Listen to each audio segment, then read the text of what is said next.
Film शुरू होने से पहले बैकग्राउंड में एक वॉइस ओवर सुनाई देता है। एक बार एक राजा था। वह अपनी जमीन या दौलत की वजह से राजा नहीं बना, बल्कि इसलिए क्योंकि वह लोगों के दिलों में रहता था। फिल्म शुरू होती है। सभी लोग एक फ्लाइट में सवार हो रहे हैं। फर्स्ट क्लास की सीट में एक माँ और उसका बेटा बैठे होते हैं। तभी एक आदमी जो खलनायक जैसा दिखता है उनके पास आकर बैठ जाता है। वह औरत से कहता है, आप कुछ जानी पहचानी लगती हैं, जिससे वह असहज हो जाती है। फिर वह बताता है कि वह जानता है कि वह कौन है और धमकी देता है कि वह उसके अतीत की गलतियों को उसके बेटे के सामने उजागर कर देगा। जब वह उसे गलत तरीके से छूने की कोशिश करता है तो पीछे की कतार में बैठा हीरो बीच में आता है और उस आदमी को मुक्का मारता है। खलनायक के 2 बॉडीगार्ड्स होते हैं और वहां झगड़ा शुरू हो जाता है। हीरो उन्हें जोरदार तरीके से पीटता है और उस आदमी को चेतावनी देता है कि वह जो कर रहा है वह गलत है। इस बीच मुंबई में खलनायक की एंट्री दिखाई जाती है।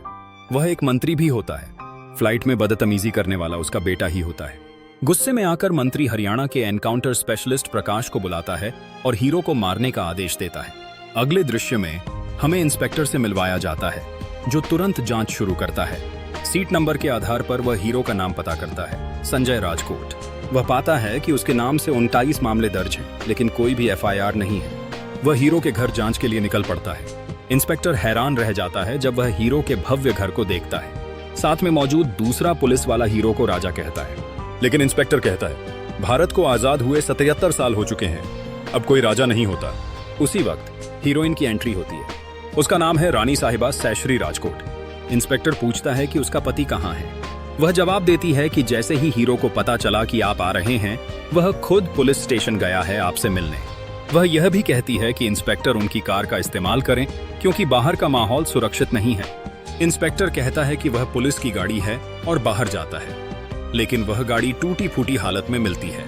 घर के सामने बड़ी भीड़ जमा होती है। इंस्पेक्टर पूछता है कि ये लोग कौन हैं। वह जवाब देती है, ये वो लोग हैं जो राजा से बेहद प्यार करते हैं। थोड़ी ही देर में पुलिस स्टेशन के बाहर भी बड़ी भीड़ जमा हो जाती है। एक वरिष्ठ अधिकारी आकर इंस्पेक्टर से कहता है कि हालात को संभालना होगा। वह हीरो को चुपचाप पीछे के दरवाजे से निकल जाने की सलाह देता है। इंस्पेक्टर हीरो से कहता है, मंत्री के बेटे पर हाथ उठाने से पहले सोचना चाहिए था। यह मामला अभी खत्म नहीं हुआ है। हीरोइन पुलिस स्टेशन में फोन करती है और इंस्पेक्टर से बात करती है। वह कहता है, आज वह भीड़ की वजह से बच गया, लेकिन एक दिन जब वह अकेला होगा मैं उसे पकड़ लूंगा। हीरोइन दृढ़ता से जवाब देती है, मैं ऐसा कभी नहीं होने दूंगी। बाद में एक कार्यक्रम होता है। सभी नाचते हैं और यह पता चलता है कि यह उनकी सालगिरह का जश्न है।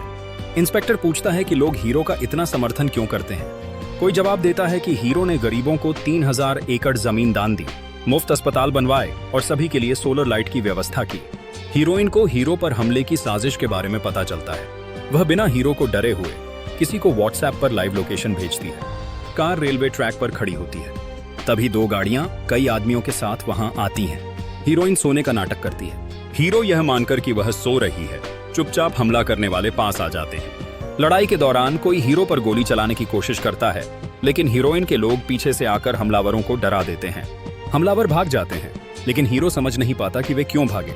बाद में जब हीरो काम में व्यस्त होता है, हीरोइन कहती है कि उसने 2 महीने से बनाई हुई एक पेंटिंग उसके लिए उपहार में लाई है। जब वह उसे दिखाने आती है, वह वहां नहीं होता। यह देखकर वह नाराज नहीं होती, बल्कि प्यार से कहती है, मेरी जिंदगी में वह है, यही मेरी किस्मत है। अगले दिन वे पहली मुलाकात की सालगिरह धूमधाम से मनाते हैं। नजारा शानदार होता है। उसी दिन मंत्री के बेटे का जन्मदिन होता है। उसका एक वीडियो जिसमें वह किसी लड़की के सामने गिरता हुआ दिखता है, सोशल मीडिया पर वायरल हो जाता है। यह देखकर मंत्री गुस्से से भर जाता है। उसी वक्त हीरोइन को पता चलता है कि वह गर्भवती है, और जब वह इस बात के बारे में सोचती है तो बहुत खुश होती है। वह हीरो को यह बताने के लिए उसकी ओर चलती है। तभी बाहर से एक जोरदार आवाज आती है। हीरो चेकिंग पॉइंट पर जाता है, जहां एक आदमी दावा करता है, मैं ही वो हूं जिसने पंजाब आतंकवादी हमले में इस्तेमाल हुए विस्फोटक बेचे थे। बसी मिस आदिर से नरीत है। लेकिन फिर वह राजा से कहता है कि उसे नहीं पता था कि वे लोग आतंकवादी हैं। हीरोइन को पुलिस स्टेशन से कॉल आता है, जिसमें बताया जाता है कि राजा खतरे में है। कॉल करने वाला कहता है कि अगर राजा के मैनेजर की हत्या हो गई तो इसका इल्जाम राजा पर आएगा। हीरोइन कहती है, मैं ऐसा नहीं होने दूंगी। राजा मैनेजर को बचाने के लिए निकलता है और उसी वक्त हीरोइन भी उसका पीछा करती है। हीरो को बचाने की कोशिश में हीरोइन घायल हो जाती है। लेकिन वह किसी को कुछ नहीं बताती। इसके बजाय वह सुनिश्चित करती है कि हीरो को एक सुरक्षित जगह भेज दिया जाए। जब हीरो सुरक्षित होता है तो उसे पता चलता है कि हीरोइन अस्पताल में है। वह उसे बहुत याद करता है और उसकी अनुपस्थिति से दुखी होता है। वह कहता है कि कोर्ट केस खत्म होने के बाद वह उससे मिलने जाएगा, लेकिन केस खत्म होने से पहले ही हीरोइन की मृत्यु हो जाती है। हीरो टूट जाता है। बाद में उसे पता चलता है कि हीरोइन गर्भवती थी। उसे अफसोस होता है कि वह उसे ठीक से समझ नहीं पाया और जो सबसे करीब थी उसकी ठीक से देखभाल नहीं कर सका। उसे एहसास होता है कि जैसे ज्यादातर लोग करते हैं, उसने भी उसकी अहमियत तब जानी जब वह चली गई। वह गहरे दुख में डूब जाता है। हीरोइन ने अपने अंग दान किए थे, फेफड़े, दिल और आंखें, जो 3 अलग अलग लोगों को दिए गए। हीरो उन तीनों के बारे में जानकारी इकट्ठा करता है और उन्हें मिलने के लिए निकल पड़ता है। राजा को पूरी तरह भुला देता है। वह यात्रा शुरू करने के लिए ट्रेन पकड़ता है। ट्रेन से उतरने के बाद वह एक हास्यप्रिय टैक्सी ड्राइवर से मिलता है, जिसकी बातों से उसे अच्छा लगता है। हीरो उसे अच्छा टिप देता है। टैक्सी ड्राइवर कहता है, अब से आप जहां भी जाएंगे मैं आपको मुफ्त में ले जाऊंगा। हीरो की मुलाकात कामरुद्दीन नाम के एक अनाथ बच्चे से होती है। वह उसे खाना, कपड़े देता है और साथ आने को कहता है। बच्चा पूछता है, क्या आप सिर्फ मेरे लिए कपड़े खरीदेंगे या यहाँ सबके लिए? हीरो हाँ कहता है। बच्चा सबको साथ ले आता है। वे सब एक 5 स्टार होटल में जाते हैं, खाना खाते हैं और नए कपड़े लेते हैं। एक मेडिकल कॉलेज का छात्र बच्चे को घूमने से मना करता है। हीरो पूछता है कि इलाके में इतना धुआं क्यों है। छात्र बताता है कि वहां एक बहुत बड़ा कूड़े का ढेर है, जहां केमिकल, प्लास्टिक और टायर जलाए जाते हैं। इसीलिए बच्चे को फेफड़ों की बीमारी हो गई थी। 3 एकड़ जमीन पर मॉल बनाने के लिए विराट विलेन ने वहां कूड़ा डलवाया ताकि लोग वहां से निकल जाएं। यह सुनकर राजा आदेश देता है कि कूड़ा हटाया जाए और जमीन कानूनी तरीके से ली जाए, बिना विराट की मदद के। इसके बाद वे उस लड़की के घर जाते हैं जिसे रानी की आंखें मिली थीं। उसका नाम है वैदेही। उसके रिश्तेदारों के जरिए हीरो घर में प्रवेश करता है और उनके पारिवारिक मुद्दे सुलझाता है। इसके बाद वह निशा नाम की दूसरी लड़की से मिलने जाता है जिसे रानी का दिल मिला था। ट्रांसप्लांट के बाद उसका हार्ट रेट कम हो जाता है और परिवार परेशान हो जाता है। हीरो दुनिया के सबसे अच्छे कार्डियोलॉजिस्ट से वीडियो कॉल के जरिए सर्जरी करवाने की व्यवस्था करता है। तीनों अंग पाने वालों की मदद करने के बाद हीरो महल लौटने का सोचता है। रास्ते में वह देखता है कि एक मंत्री मंच पर भाषण दे रहा है और कहता है कि उसके बेटे का जो वायरल वीडियो है वह फर्जी है, AI ग्राफिक्स से बना है। उसी वक्त मंत्री के बेटे को वॉकी टॉकी पर मैसेज आता है कि जिसे उसने मारा था वह सामने मौजूद है। कैमरा पुष्टि करता है और वे राजा को पकड़ने की कोशिश करते हैं। राजा समझ जाता है कि इससे रानी के अंग पाने वाले तीनों की जान खतरे में पड़ सकती है, इसलिए वह भाग जाता है। एक तेज पीछा शुरू हो जाता है। हीरो गाड़ी चलाता है और मंत्री का बेटा पीछा करता है। अचानक पीछा करते हुए मंत्री के बेटे की मौत हो जाती है। एनकाउंटर इंस्पेक्टर राजा के घर जाता है और पुष्टि करता है कि वह वहां नहीं है। इसलिए माना जाता है कि राजा ही मंत्री के बेटे की मौत का जिम्मेदार है। लेकिन लोग कहते हैं कि राजा तो सिर्फ उन लोगों की मदद करने गया था जिनको रानी के अंग मिले थे। हीरो इस बात पर अड़ा रहता है कि रानी का नाम ऑर्गन डोनर रजिस्ट्री में होना चाहिए और विराट को उसके विवरण मिटाने के लिए भेजा गया था। मंत्री हीरो को फोन करता है और कहता है, मेरा बेटा मेरी आंखों के सामने मरा पड़ा है, लेकिन तुम्हारी पत्नी की आंखें देख रही हैं, उसका दिल धड़क रहा है और उसके फेफड़े सांस ले रहे हैं। तुम्हें ये तीनों रोकने होंगे। हीरो मंत्री के साथ कसम खाता है और उस वादे को पूरा करने का निश्चय करता है। वह ट्रेन से बीच रास्ते उतर जाता है और वापस मुंबई की ओर रवाना होता है। अगले सीन में एक बुजुर्ग आदमी कचरा फेंकने वालों से पूछता है कि वे ऐसा क्यों कर रहे हैं, तो वे सब मिलकर उस बुजुर्ग को पीटना शुरू कर देते हैं। हीरो वहां पहुंचता है और सबको शांति से स्टाइल में हरा देता है। मंत्री पुलिस को एक आइडिया देता है कि किसी भी तरह उन 3 लोगों की जानकारी निकालनी है जिनको अंग मिले थे। हीरो वैदेही के घर जाता है। वैदेही उसे देखकर डरकर भाग जाती है और अपने पिता से पूछती है कि वह कौन है। वैदेही के पिता हीरो के बारे में सब कुछ जानते हैं और फिर वैदेही उनका साथ देना शुरू करती है। इसके बाद हीरो निशा से मिलने जाता है।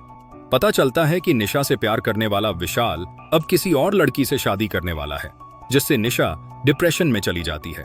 हीरो उसे रोकने की कोशिश करता है। मंत्री हीरो के मैनेजर से झूठी FIR दर्ज करवाता है और बाद में उसकी हत्या करवा देता है। इसी बीच एक छोटा बच्चा हीरो को अपना पिता समझ लेता है और उसके साथ खेलने लगता है। हीरो फर्जी सबूत इकट्ठा करने के बाद इंस्पेक्टर के घर जाता है।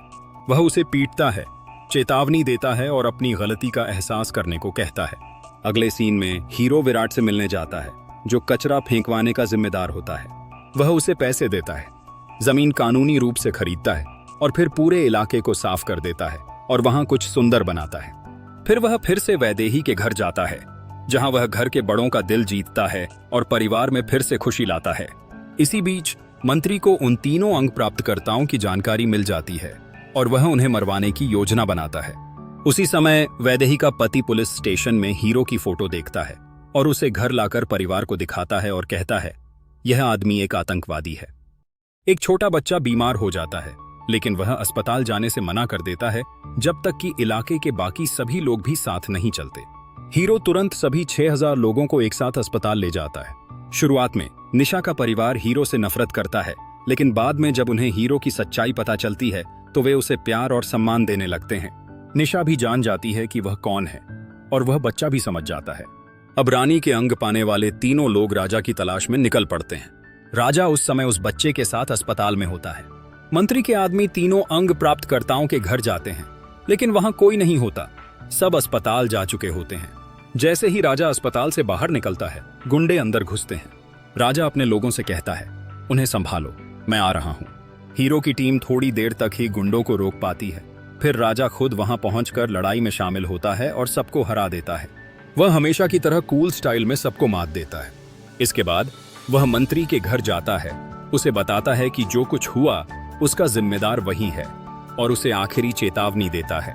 बाद में उस छोटे बच्चे का ऑपरेशन सफल होता है और वह बिना किसी परेशानी के पूरी तरह ठीक हो जाता है। इंस्पेक्टर दोबारा राजा को गिरफ्तार करता है और जैसे पहले सीन में राजकोट के लोग राजा के समर्थन में आए थे, अब मुंबई के लोग राजा के लिए खड़े हो जाते हैं। फिल्म इस संवाद के साथ खत्म होती है। हीरो ने अब मुंबई के लोगों के दिलों में जगह बना ली है, वही असली राजा है।